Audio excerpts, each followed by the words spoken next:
Okay, hi everybody. This is Meredith from the DSM group. I am here with Lee Groeger from 3EPR. Hi Lee. Hi, Meredith. How are you? I'm doing very well. Thanks so much for joining me today. I'm so happy to be here. Lee, before we jump in, would you just mind giving me a little bit of background about yourself before we, go through our topics today? Sure.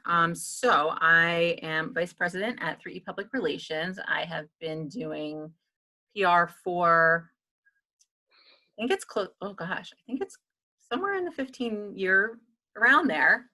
Started in traditional PR at a smaller boutique firm and transitioned over to 3E about 9 years ago, I think.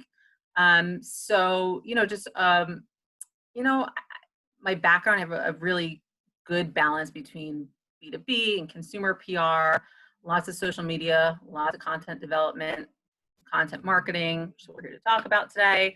Kind of all over the map. Awesome. So just to give you a little bit of background about myself, I am the account director here at DSM. I've been here for about 3 years. Prior to being at DSM, I was at another small boutique agency for 12 years in a similar role. So I've been in account management and overseeing accounts for about 15 years. Another thing that I oversee at DSM is our content production and budgets.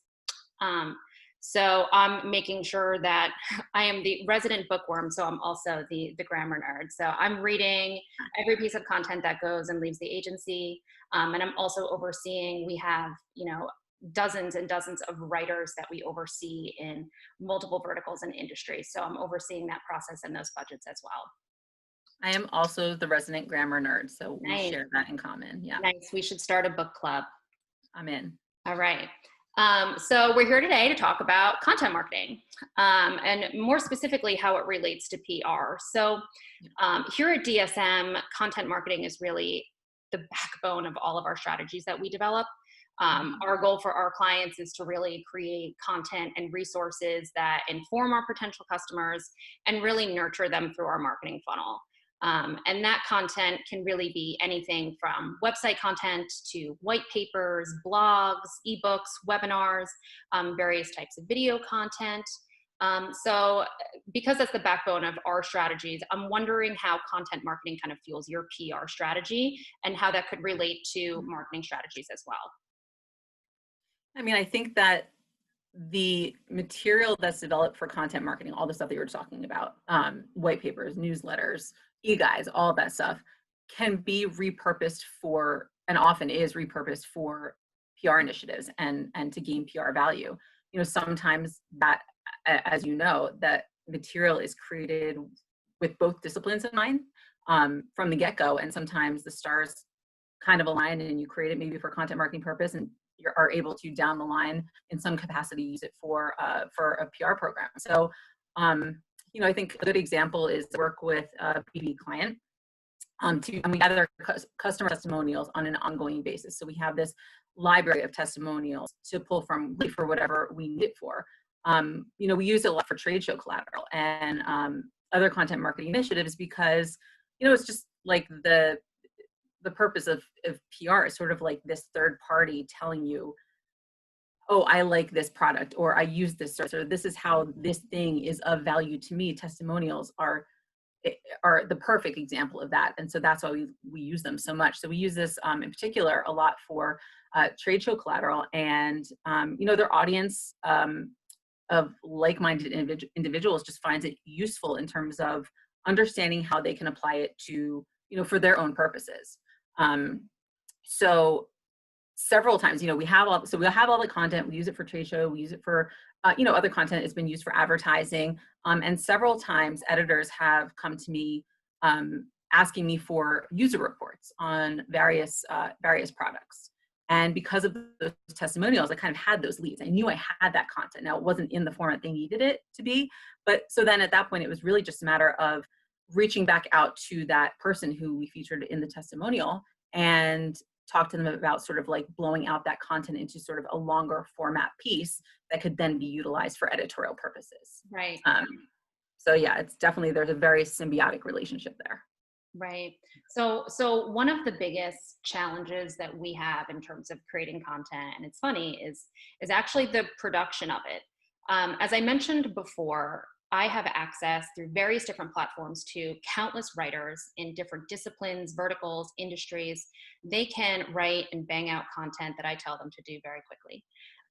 The challenge is that some clients have a really hard time maybe relinquishing the reins to someone that is not entrenched in their business and Yeah. speaking their language and really just in the day to day. Yeah. So one approach that we've really tried that has been really successful recently is similar to what we're doing right now, is to, schedule maybe a 30-minute call with our client on a video and to really talk about whatever subject we're trying to produce that content around, have an organic conversation about it, similar to what we're doing. And then we have this really great long form piece of video content that's coming directly from our client, who is by all means the expert in their product, service, and their business. And then we're able to take that video content.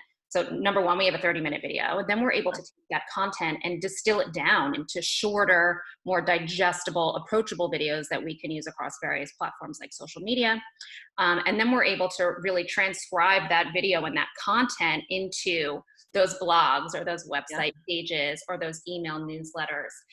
Do you find that you take a similar approach? I know that you probably go to a lot of speaking engagements where people are doing webinars or speaking engagements. Do you find that that approach is something that's been successful for you as well? Absolutely. Yeah. I love that. It's like a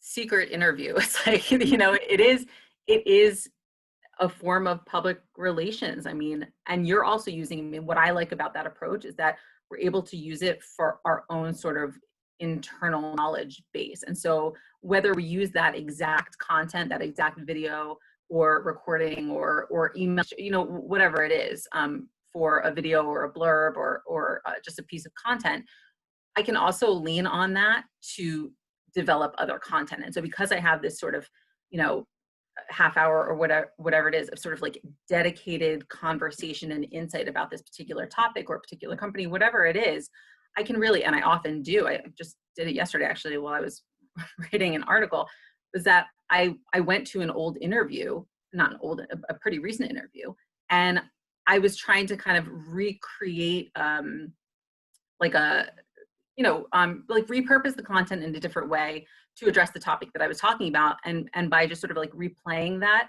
and refamiliarizing myself with it, I was able to then sort of, just repurpose it and accomplish what I needed to, because I just had this, it was just like a reminder, and it was just like a source of content that I could pull from to create something new but related. Yeah, we found that to be really successful, mostly in terms of some clients that we work with that are in like really technical.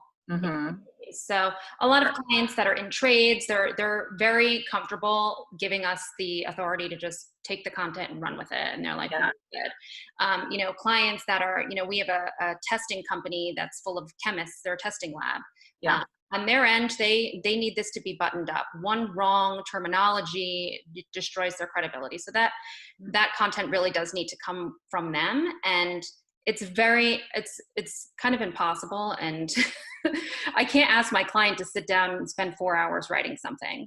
So a 30-minute conversation is a very short commitment that gives us the ability to create content that, quite frankly, has legs, and that we can repurpose, we can repackage, and then we kind of have an archive of content to pull from, and it kind of fuels our strategy down the line. So I think that we also had some type of parallels in that regard. Yeah, well, to your point, I mean, there's just so many ways that you can take that and break it out, as you said, into little sort of like digestible pieces of information. There's almost like endless opportunities for what you can then do with that. And even just from, again, going back to the media standpoint, in a lot of cases, they're looking for us, journalists and reporters are looking for, we as the PR professionals, to provide them with material that's going to allow them to do their job, to retell the story. And so having pieces of content like that helps them to be able to just do their job better, which is what we're always trying to do. So I do have a question for you that kind of segues from that video content that we're creating with our clients. And something that I've noticed, or at least maybe this is my own perception, but I feel like there's been a shift in the past few years of I feel like content used to be very well produced and very buttoned up and maybe professionally recorded and produced and edited. And Mhm. now, I mean, not even just an impetus of the pandemic, but I just feel like, I mean, I have no problem telling my client to make an iPhone video and let's do this. Yeah. So less produced and less buttoned up to me Yeah. feels like it's been more human. Yep. So from a PR standpoint, I know that you probably want people to be very buttoned up. So I'm wondering what your perception is on I that shift. It's so funny that you say that. I really was recently just talking about this. And I personally, my opinion, and listen, the platform, the outlet, the people, the audience on the receiving end completely dictates the answer to this question and how buttoned up something needs to be, along with who the client is and what their reputation is, what their voice is, what their brand persona is. I mean, all of that is in the mix. Personally, I do feel that when things don't look perfect, it does sort of lend a sense of sincerity, which I think also then lends itself to credibility, and that is always what you're looking for. So, I think that the, again, it really depends on so many different factors, but at the end of the day, what you're going for is credibility. So however you can accomplish that, whether it's sort of like a, fly by the seat of your pants or kind of use what you got approach, or whether you're in a studio with a green screen and it's super produced and really buttoned up, it really depends. But I think that having both options now and having the technology that allows people to be able to do it themselves if they don't want to be so buttoned up. I mean, I think having all those options is great. Yeah, and that goes back to kind of repurposing content as well. Just as, as a result of the pandemic, we had, multiple opportunities to be filming these videos that we wanted to produce for our clients. And then boom, the pandemic hits, we can't get crews out there, we can't be producing this content. So Yeah. because we had footage from other things we've produced, we're able to recut, repurpose, revoice over, and essentially create new content from resources that we already had. And you can also remotely coach your clients on what you need them to do, either beforehand in like a preparatory manner, or you could be in the room virtually while they're doing it. I mean, technology is a beautiful thing. Sure is. So speaking of prepping clients, can you talk to me a little bit about your planning process in terms of the content that you produce? Yeah, absolutely. So, you're probably the same in that sort of we're always looking ahead at least a year. So I feel like I'm always constantly like living in the future. But the planning process for our content and for our PR efforts it's a very parallel process. Our editorial and content calendars are typically informed by key events, key seasons and times of years, brand initiatives, industry initiatives and events. So everything that we do falls under those umbrellas, and it's just executed with different strategies, and executed across different mediums. So, say my client has a new product that they want to roll out, simultaneously, we're going to be coming up with a PR / content marketing strategy. So from the PR side of things, we're going to be planning strategies that get the relevant news outlets talking about the product. So that's writing press releases to send to targeted journalists. That's looking for industry events where we should have a presence, or panels where a company spokesperson should, may have an opportunity to be a part of, or be a keynote speaker, and tie it all in. And then at the same time, we're also maybe working with a partner like DSM on the, digital marketing campaign that showcases maybe like a video that you were talking about, one of these like customer testimonial videos, that shows how the product solved a relatable problem. Both are working. It's like, two branches on the same tree. They're working simultaneously to accomplish the same goal using different tactics. Right. And when we're employing our content calendars and how we're planning to develop content, what we're really looking at is is trends in search data and what people are looking for. So we're really basing our strategies based on the data, and then trying to complement around your plans, which are based on key events and seasonality. So Yeah. I feel like they definitely run a parallel path for sure. Yeah. So talk to me about how you measure your efforts, because I know that in terms of PR, a lot of it is, not guaranteed. Um, Talk to me about how you measure those content marketing efforts. So, I think that there's two ways that you can look at it, and two ways we do look at it. And that'll come from a combination of our recommendations to our client based on whatever the goal is, or whatever the metrics are. And then also a lot of times the metrics are set by the client. And so just as an example, one of our clients recently told us that one of their goals for an upcoming program that we're going to be doing with them for their blog is to use gated content, content that's protected Mm-hmm. by needing to submit information, your contact information, basically. They wanted to use that gated content as a strategy to double their email list. And so that's a super clear-cut strategy for us. We know where our number is at right now. We know what they want to get to, and we definitely think that we can accomplish it. And so we're going to design the program in a way that works towards that goal.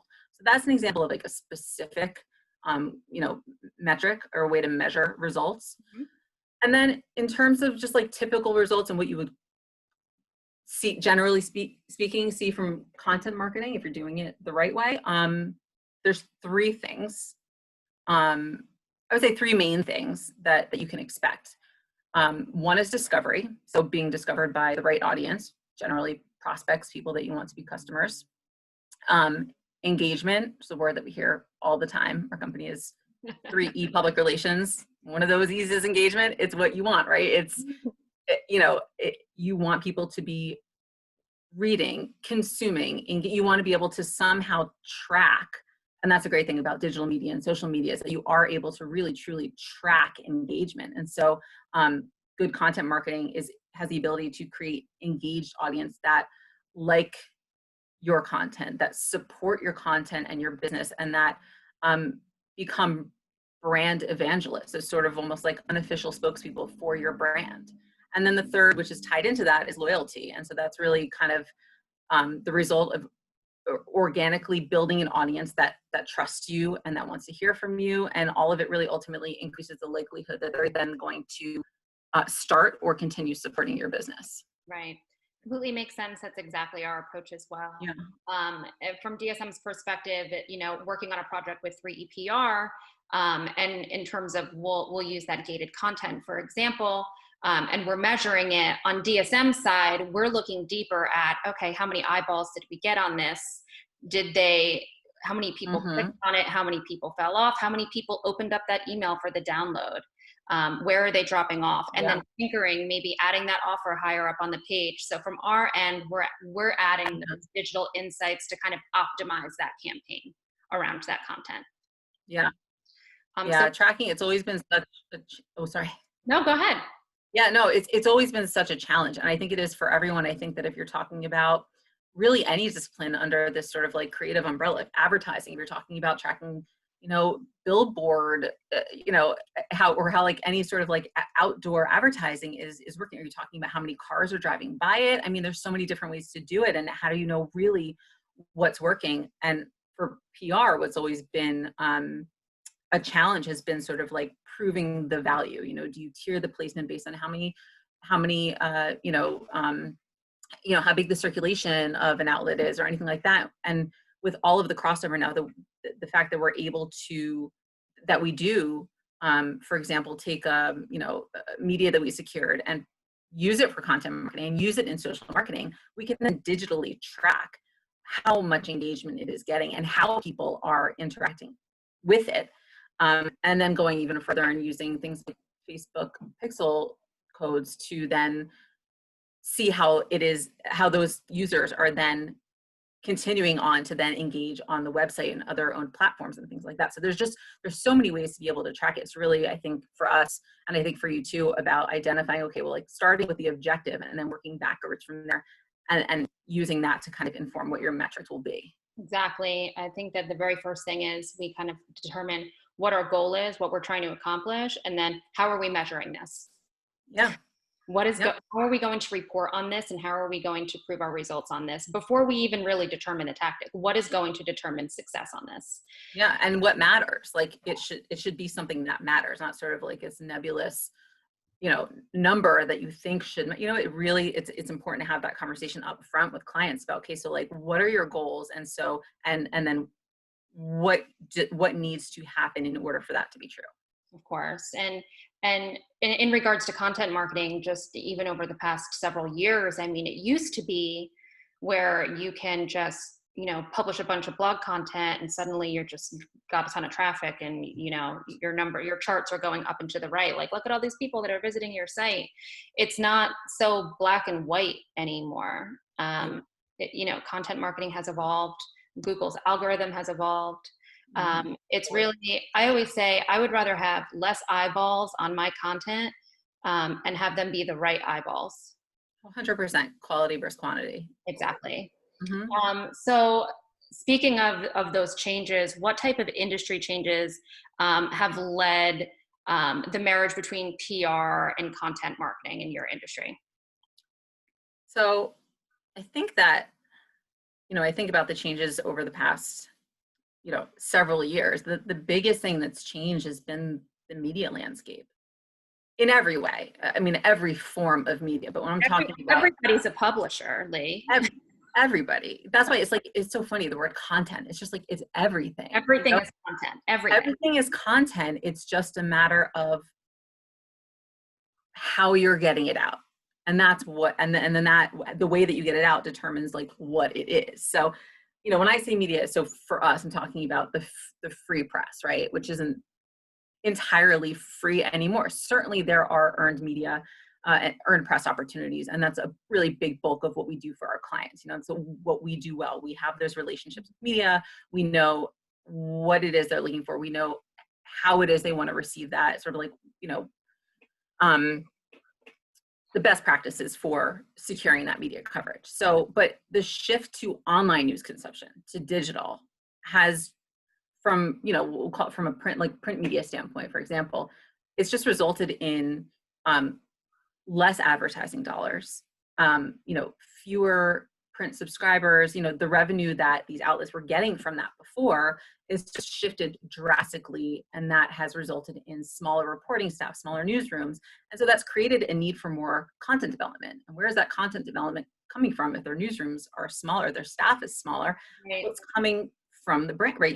This is what it's coming from the brands, and brands often means their PR teams, right? So that need for more content development support means a couple of different things, right? So you're getting that either through sweat equity, I'll call it.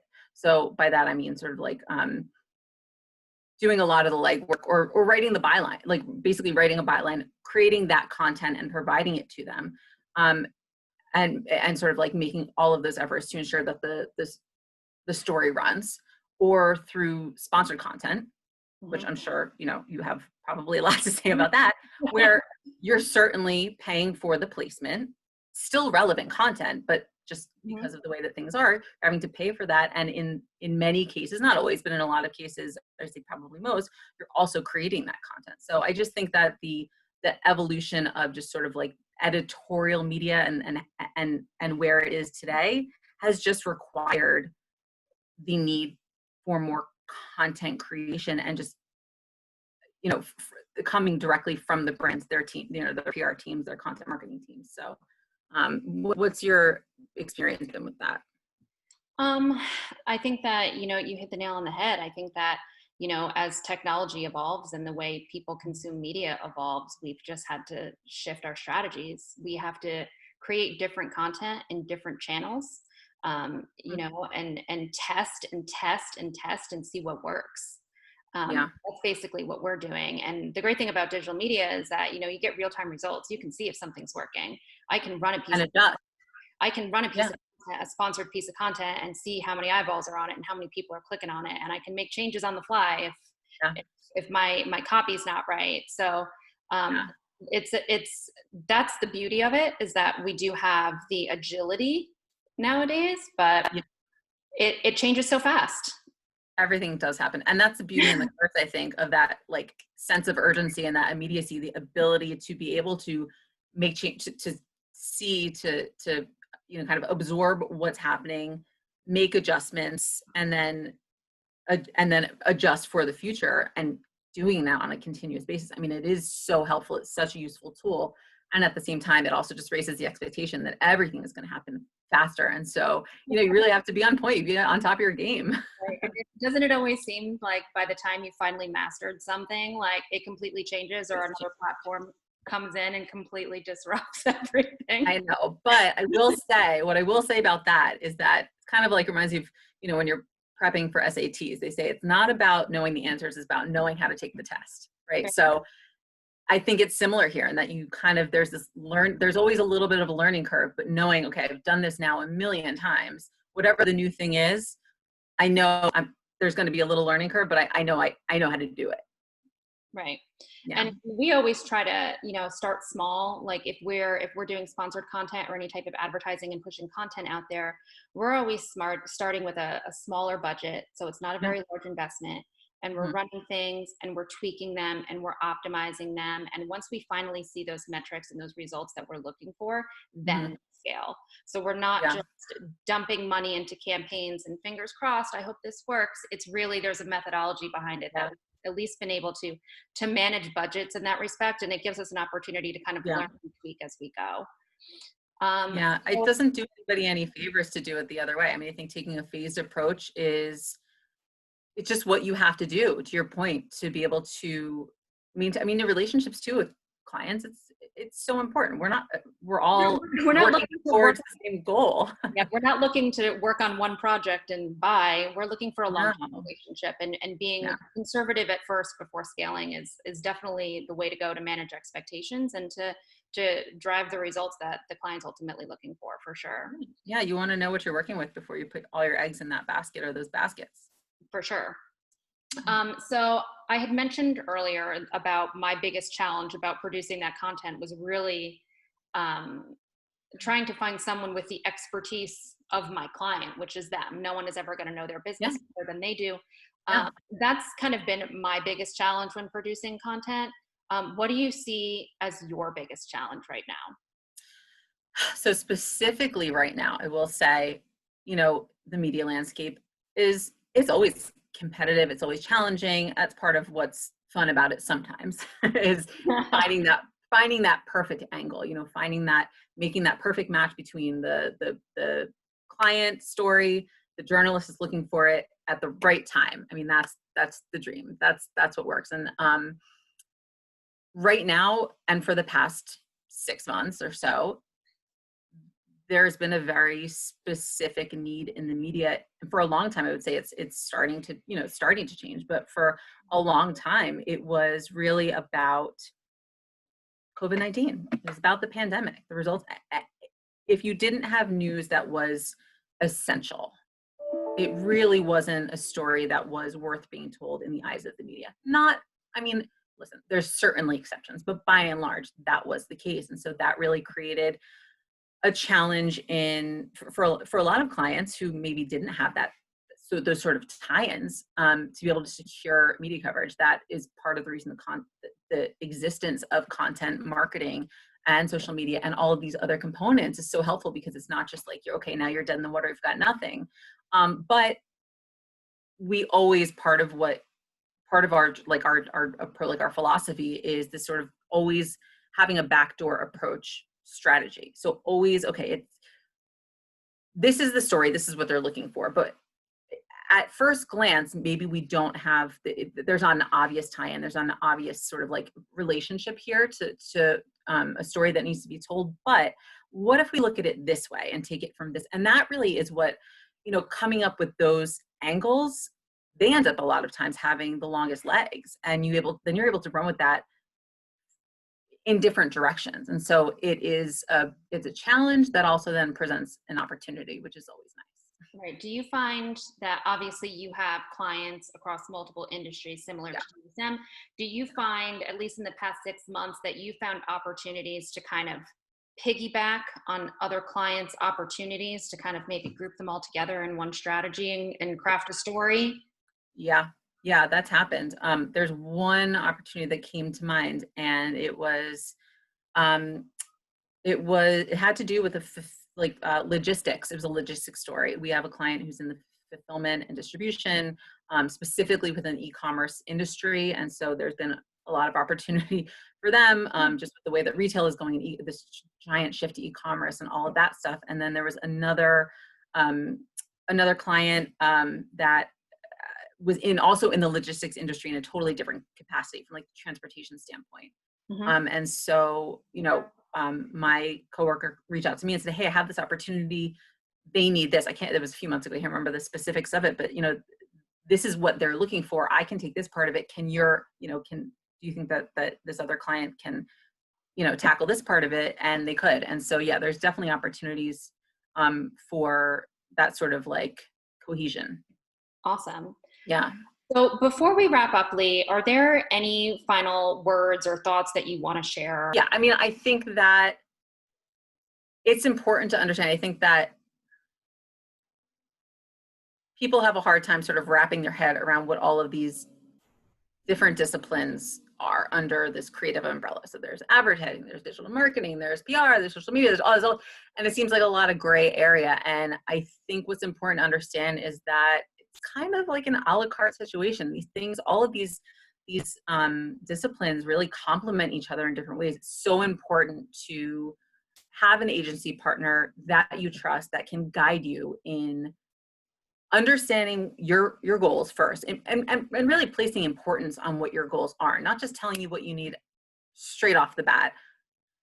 Taking the time to understand what your needs, what your objectives are, what your current situation is, identifying the opportunities, and then connecting those opportunities to solutions that are going to help them achieve those goals. Perfectly said. Oh, thanks. Well, Lee, this was such a great conversation. I feel like I learned a lot today. I really appreciate you taking the time to speak to me, and I really hope that we're able to do it again sometime too. Hopefully in person. Yeah, that would be great. Thanks so much again, Lee. We'll talk soon. Okay, thank you. Have a great day. You too.